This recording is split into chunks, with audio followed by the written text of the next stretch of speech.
In most cases, rather than extremes, leadership requires balance. Leaders must find the equilibrium between opposing forces that pull in opposite directions. Being aggressive, but cautious. Disciplined, but not rigid. A leader, but also a follower. It applies to almost every aspect of leadership. Achieving the proper balance in each of the many dichotomies is the most difficult aspect of leadership.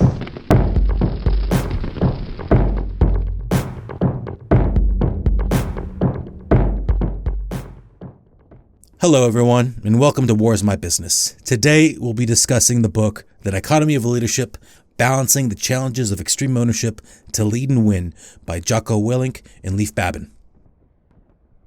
The authors wrote Extreme Ownership to teach the business world the importance of taking responsibility for organizational performance, training and development of junior leaders, long-term planning towards objectives, and improving communications, to name only a few issues.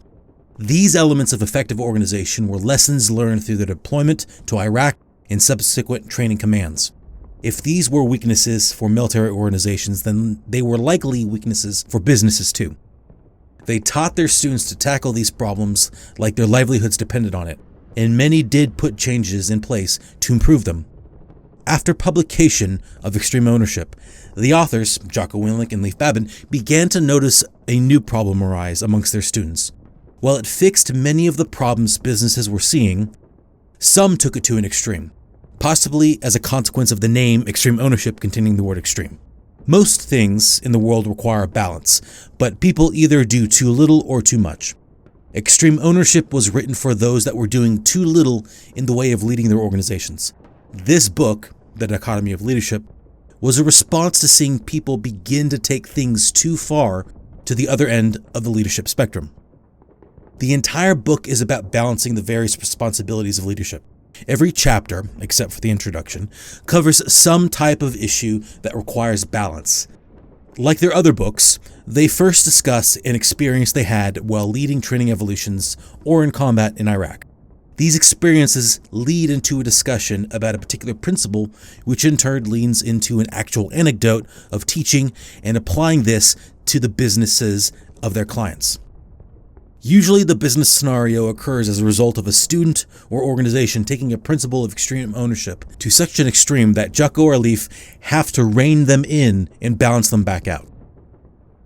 So, what issues that require a leader to balance are brought up in this book? Well, by looking at the chapter titles, you know what dichotomy will be covered, except for Chapter 1, titled The Ultimate Dichotomy, which covers the balance between looking out for the well-being of your people and organizational objectives. We will talk about the ultimate dichotomy in greater detail for this review, but we'll at least provide a layout of all the chapters so you have an idea of all that this book entails. It begins with the introduction chapter called Finding the Balance, where Jocko and Leif talk about the need to balance out their students and dealing with the extremes that they wrote about in Extreme Ownership. But after that, we start going into the different parts of the book, and each part has their own chapters. In Part 1, Balancing People, we have 4 chapters. Chapter 1, The Ultimate Dichotomy. Chapter 2, Own It All, but Empower Others.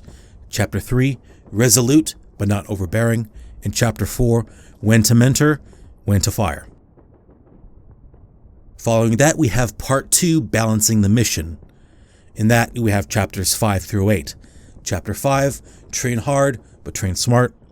Chapter 6, Aggressive, Not Reckless. Chapter 7, Disciplined, Not Rigid. And Chapter 8, Hold People Accountable, but Don't Hold Their Hands. And then finally, we have Part 3, Balancing Yourself. In that, we have 4 more chapters. Chapter 9, A Leader and a Follower. Chapter 10, Plan, but Don't Overplan. Chapter 11, Humble, Not Passive. And Chapter 12, Focused, but Detached. Following the outline, I now want to go into further discussion of the ultimate dichotomy that the authors put forth. It was difficult to grasp, the hardest and most painful of all the dichotomies of leadership, to care about your men more than anything in the world.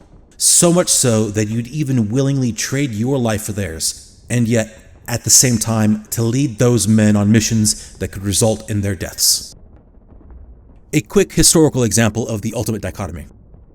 One of the most famous incidents that occurred during the First World War for the Americans was the exploits of the 1st Battalion of the 308th Infantry, the Lost Battalion, led by Major Charles Whitsley. During the Meuse-Argonne Offensive from October 2nd through the 7th of 1918, Major Whittlesey's battalion was isolated as a result of a German counterattack, forcing friendly units to its flanks to fall back. They were cut off from supplies, constantly attacked, subjected to friendly and enemy artillery fire, and suffered many casualties during their encirclement. The Germans offered the Americans the opportunity to surrender in light of the situation. To quote, "The suffering of your wounded men can be heard over here in the German lines, and we are appealing to your humane sentiments to stop. A white flag shown by one of your men will tell us that you agree with these conditions. Please treat Private Lowell R. Hellingshed as an honorable man. He is a quiet soldier. We envy you." Signed, the German commanding officer. Major Whittlesey, however, refused to surrender his men. They continued to resist until a relief force came on the night of the 7th of October. During that hellish 5 days, of the original 554 men that made up the Lost Battalion, only 194 were still fit to fight, with around 107 killed, 190 wounded, and 63 missing in action. They sacrificed much to accomplish their mission, as ordered, and that bravery and sacrifice was commended. Major Whittlesey was even awarded the Medal of Honor alongside 6 other soldiers, and more than 30 would receive the Distinguished Service Cross. That is the story that most people know. What most people don't know is that Whittlesey would commit suicide by throwing himself overboard in 1921 while en route to Havana. While we can't be certain of the reasons, we do know that Whittlesey suffered great mental anguish for those that died and suffered due to his decisions. He was racked with what-ifs and questioned what he could have done differently, even questioning if surrender may have been the better option to ensure that most of his people would survive to see the end of the war. The Germans surrendered a month later anyway. Did he need to sacrifice his men by resisting and carrying on with his mission? He probably thought. That is the ultimate dichotomy of leadership that Jocko and Leif talk about in their book. That a leader needs to care for their people while simultaneously putting them in danger for the sake of the mission. They speak of the sacrifices that their own Navy SEALs made while carrying out their orders, and the anguish such a conundrum causes in a leader. And this is what they teach to their students. In business, leaders treat their people well, not just because happy and satisfied people with high morale perform better, but because they develop strong relationships. Business leaders can develop concern for their employees, a family, financial situation, aspirations, to such an extent that it directly impacts business decisions. This can be both good and bad. Good in that caring for the impact on employees builds a happy workforce that is loyal to management, but bad in that strong feelings for employees can be detrimental to the objectives of the business when decisions must be made.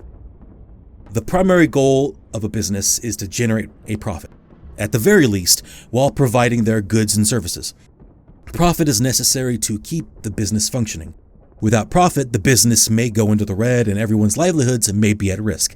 Management may care so much for their employees that they are unable to make the necessary tough calls, shut down underperforming departments or fire a number of employees, as an example, to get the business back into the black. Sometimes sacrifices must be made to meet mission objectives. It is a difficult decision for leaders to make, but no one said being a leader was easy. This situation reminds me of an old saying. A ship in harbor is safe, but that is not what ships are built for. Final thoughts. Of the 3 books put out by Echelon Front that I have talked about, or at least the ones that are the most appropriate content for Wars My Business, Extreme Ownership, Leadership Strategy and Tactics, and this one, The Dichotomy of Leadership, it is this one that I find the most valuable. While Extreme Ownership began the discussion of personal accountability and responsibility for results required of leaders, and Leadership Strategy and Tactics provides their perspective to numerous leadership dilemmas, The Dichotomy of Leadership provides an expanded look at many of the same topics covered in both, in the pursuit of balance. As a result, if you had to pick one book, I would say The Dichotomy of Leadership may be the best. Knowing when to be strict and when to be lax, when to build up subordinates and when to cut the fat, when to plan for contingencies and when to move forward with the plans you have so far. All of these leadership issues require balance, and for many of us that are in a leadership position, we are racked with uncertainty of how to act. being too heavy-handed or being too soft on a particular dilemma is a concern, because not only do we not know what the immediate effects might be, but more importantly, we may not be able to see what good or bad precedents we are creating.